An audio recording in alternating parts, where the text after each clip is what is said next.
নমস্কার, আমি ডক্টর সুমনা কোলে। আজ আমি অটিজম স্পেকট্রাম ডিসঅর্ডার নিয়ে আলোচনা করব।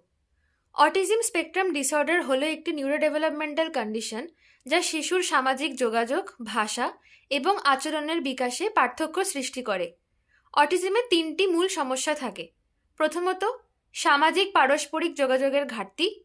দ্বিতীয়ত, ভাষা ও অমৌখিক যোগাযোগের সীমাবদ্ধতা।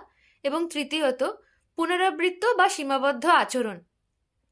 এই শিশুরা প্রায়ই চোখে চোখ রেখে তাকাতে কম আগ্রহী হয়, নিজের নাম ডাকলে সাড়া দিতে নাও পারে এবং অন্যের অনুভূতি বুঝতে এদের অসুবিধা হয়। তারা একই কাজ বারবার করতে ভালোবাসে, রুটিনে সামান্য পরিবর্তন হলেও তীব্র অস্বস্তি অনুভব করে। এটি মূলত জেনেটিক ও মস্তিষ্কের বিকাশগত পার্থক্যের কারণে হয়। রক্ত পরীক্ষা বা স্ক্যান দিয়ে অটিজম ধরা যায় না। শিশুর আচরণ ও বিকাশ পর্যবেক্ষণ করেই নির্ণয় করা হয়।